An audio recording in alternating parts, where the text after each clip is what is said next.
आजिर यही स्वादिष्ट पणस रेसिपी विषय एतिक ही कहबी जदि आपण मैंने यही तरकारी को थरे बनईने ना सब बेले पणस को एमती बनवाई ही पसंद करेंगे। नमस्कार, मु रश्मि रश्मि यूट्यूब रे आपण समस्त को स्वागत। पणस कठार सीजन एवं चली आपण मैंने पणस कठार विभिन्न प्रकार रेसिपी बनाऊे।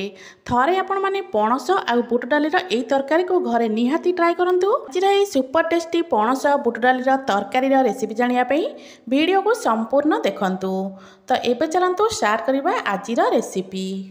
बुट डाली तरकारी बनवाई मुझे पाखापाखि 200 ग्राम माने गोटे कप बुट डाली बतुरे रखी।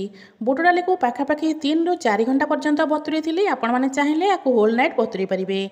तो ये देखिपे बुट डाली भल भाव में बतुरी जाइए।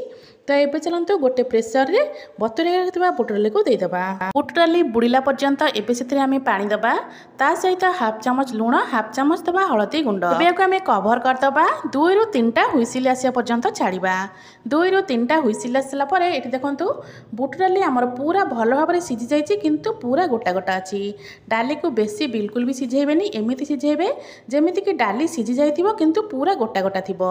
तो एबे चलंतु ए डाली को गोटे बाउल को काढी नबा। तो ये देखिपे डाली को गोटे बाउल काढी नेछि। एबे चलंतु आकु साइड रखिबा। एबे आमे जिबा नेक्स्ट प्रोसेस को। तो ये पणस कठा अल्प नेथिली मु माने केतिकी डाली नेसंती से हिसाब रे पणस को कम अधिक करि देबे। पणस को काटी सारला परे भल भाव में धुआ धुई करनी थी। एबे गोटे बड़ जगह को नहीं जिबा। एबे सेथिरे दबा हाफ चामच परिका लुण, ता सहित हाफ चामच हलदी गुंड, हाफ चामच देइथिली काश्मीरी रेड चिली, ता सहित गोटे चामच दबा अदा रसुण बटा, 2 ରୁ 3 चामच दबा कॉर्नफ्लावर। जदि कॉर्नफ्लावर नथिबो तो आपण माने चाउलर गुंड हो कि बेसन मध्य यूज करि परिबे। एबे को भल भाव में आमे हाथ रे मिक्स करनबा। मुझे कही रखुच्छी जदि आपण मानक आज रेसिपी भल लगे वीडियो को लाइक करेंगे, शेयर करेंगे। चैनल जदि नुआ अच्छा प्लीज चैनल को सब्सक्राइब निश्चय करने। फेसबुक पेज देखुले फॉलो करने को बिल्कुल भी भूलें। तो ये देखिपे पणस सहित सब मसला आमर पूरा भल भाव में मिसीगला। बास आपको हाथ में एमती गोल ने जमीती कि पणस सहित सब मसला भल भाव में मिसीज। तो ये चलते आपको साइड रखा। गैस ऑन कर गोटे कड़े बसई नहीं। कड़े गरम होगापर से अल्प तेल देदेबा। तेल को भल भाव में गरम करना। तेल आमर भल भाव में गरम हो सारापर मसला दे रखि पणस को ये आम दबा। गोटे थर रे जेतिकी जगह हम बास सेतिकी पणस एठी देबे। पणस को एठी आम पूरा भल भाव में गोल्डन ब्राउन कलर कर छाणी नबा। तो ये देखिपे कड़े जेतिकी जगह हम सेतिकी ही आम देबा। ताठू अधिक देले पणस गुड़ाक पूरा लगी लगी भल भाव में यहाँ सिझीबनी। तो ये देखिपे जेतिकी जगह होची सेतिकी पणस एठी मुझे देइछि। पणस को दे सारापर ताकू एमिति एपट सेपट करके 3 ରୁ 4 मिनिट पर्यंत आम छाणी नबा। यही छाणीबा समय पणस मध्य आमर बेस भल भाव में सिझीजिवो। तो गैस फ्लेम को एठी मीडियम रखिथिबे। मीडियम फ्लेम रे 3 ରୁ 4 मिनिट छाणी सारापर ये देखु पणसर कलरटा केते बढ़िया देखा जाउची। तो पणस एठी आमर भल भाव में सिझीगला। तो ऊपर कलर मध्य बेस भल देखाउची।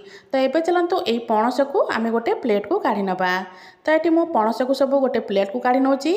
सेम प्रोसेस रे आउ जहाँ भी बड़का पणस आमर अच्छी ताकू एठी आम छाणी नबा।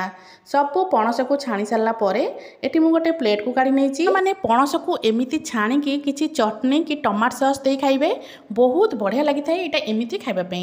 किंतु आज आम यहाँ तरकारी बनइबा। तो ये चलते आपको रखा साइड रे।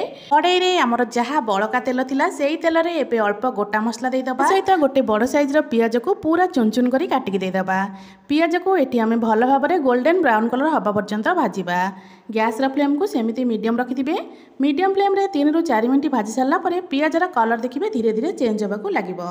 पियाज को भाजिबार पाखापाखि 3 ରୁ 4 मिनिट पर तो ये देखु पियाजर कलर आमर धीरे धीरे चेंज होगा लगिलानी। पियाज बास एतिकी भाजी सारा पर एठी आम दबा अदा रसुणर बटा। तो ये मुझे 2 चामच नहीं अदा रसुणर बटा। अदा रसुण बटा दे सारा पर एबे आम भल भाव में कषिबा। मसला जे पर्यंत कषि होची। एबे चलंतु आम आउ गोटे मसला बनइबा। मसला बनइबा मुझे नहीं 2टा टमाटो, ता सहित 2टा कंचा लंका। राग जदि अधिक खाउथिबे अधिक लंका मध्य नहीं परिबे। ता सहित अल्प नहीं धनिया पत्र। धनिया पत्र फ्लेवरटा ये तरकारी रे बहुत बढ़िया आसीबो। तो सबू दे सारा पर बिना पानी रे आकु आम चिकन करी बाटी आनिबा। तो ये देखिपे मुझे पूरा भल भाव में बाटी नहीं। तो ये चलतु अदा रसुण ये आमर भल भाव में कषि गलानी। ये बटा मसला को ये देदेबा। ग्राइंडर जार धोईकी अल्प पानी दबा। मीडियम टू लो फ्लेम रे एबे आकु पाखापाखि आम 7 ରୁ 8 मिनिट पर्यंत कषिबा। मसलाटा को जेते भल भाव में कषिबे तरकारीटा खाइबापी सेते बढ़िया लगी थाए। तो ये चलतु आपको पाखापाखि 7 ରୁ 8 मिनिट पर्यंत मु मसला को कषि नौ 2 ରୁ 3 मिनिट मसला को एमती कषि सारापर ये आम दबा गुंड मसला।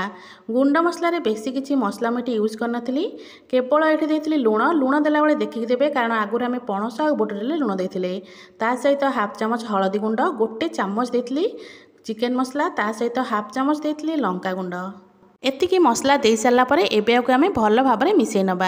मसला को भल भाव में मिसई सारापर गैस फ्लेम तो आमर लो ही अच्छी। मसला को भल भाव में मिसई ने मिसई सारापर एबे आम कवर करदे। कवर करके पाखापाखि 5 मिनिट छाड़ा। तो मझे मझे कवर काढ़ी देखुवे ना मसला तलू लगे। तो 5 मिनिट पर ये देखो मसलार तेल आमर अलग हो आसला। मसलार बहुत बढ़िया बास्ना आसूची। तो ये मसला पूरा भल भाव में आमर कषि हो गला। मसलार कलरटा देखो केते बढ़िया देखा। तो ये देखो मसलार कलरटा पूरा मस्त देखा। यही जगह आम देदेबा छाणिकी रखिथिबा पणस को। तो गैस फ्लेम को बिल्कुल भी हाई करेंगे सेमती ही लो रखिथे। तो पणस दे सारापर पणस को आउ 1 ରୁ 2 मिनिट पर्यंत मसला सहित आम कषि नबा। पणस को जितेबाला आम छाणी ना से टाइम पणस पाखापाखि 60 ରୁ 70% भाया आमर सीझी जाइतिला। तो आपको आउ 1 ରୁ 2 मिनिट आम कमती मसला सहित कषि नबा। पणस को मसला सहित कषि सारापर तो यही जगह ये चलते दबा सिझेकी रखिथिबा बुट डाली। तो बुट डाली आमर बेस भल भाव में सीझी जाइए। तो ये आम बुट डाली को दे सारापर आउ 1 ରୁ 2 मिनिट या एमती गोलई नबा। तो बुट डाली को दे सारापर यही जगह आम गैस फ्लेम को हाई करनबा कारण बुट डाली देला बेले से अल्प पानी आमर थाए। तो ये गैस फ्लेम को हाई करना आपको एमती भल भाव में गोलई नबा। तो गोलई सारापर आपन को जेतिकी दरकार से हिसाब से आपन एटी पानी देबे। जदि आपण माने एई तरकारीटा को भात रे खाइबा पई करथिबे तो टिके पानी क्वांटिटी अधिक रखिबे। जदि रुटी रे खाइबा पई मनौथिबे तो पानी एटी बहुत कम देबे। तो एबे चलंतु एठी आमे पानी दे दबा। जेहेतु मुझे तरकारी भात रे खाइबा बनाऊली तो पानीर क्वांटिटी ये मुझे अधिक रखी। तो पाखापाखि गोटे बड़ ग्लास रे गोटे ग्लास हम मुझे पानी देती। पानी दे सारापर गैस फ्लेम को सेमती हाई रखिथे। हाई फ्लेम रे गोटे फुटा आसीगला तरकारी को आम कवर करदे। कवर करके आपको भल भाव में सीझापी पाखापाखि 7 ରୁ 8 मिनिट पर्यंत छाड़ा। तो ये मुझे भल भाव में गोलई नहीं एवं चलते कवर करनबा। प्रथम 1 ରୁ 2 मिनिट हाई फ्लेम तापर गैस फ्लेम को लो करके 7-8 मिनिट पर्यंत सीझेली। 7 ରୁ 8 मिनिट पर तो ये देखो तरकारी पानी बहुत कमी जाइए। तो ये चलते चेक करनबा पणस आमर भल भाव में सीझी जाइए। तो तरकारी ये आमर पूरा रेडी हो गलानी। ऊपर देदेबा अल्प धनिया पत्र ता सहित अल्प देदेबा गरम मसला। तो तरकारी कलर देखि जानीपे तरकारीटा केते सुंदर लगे खायापी। गरम मसला धनिया पत्र दे सारापर ये आमर पणस बुट डाल तरकारी पूरा रेडी। आपको आपण माने रुटी हो कि भात हो सबुथिरे खाइपारे। सबुथिरे खाइबापी यहाँ बेस भल लगी थाए। आशा करुच्ची आपण मानकु आज रेसिपी निश्चय भल लगी। पुणी आसबि गोटे नुआ रेसिपी नहीं से पर्यंत रोचे। नमस्कार। जय।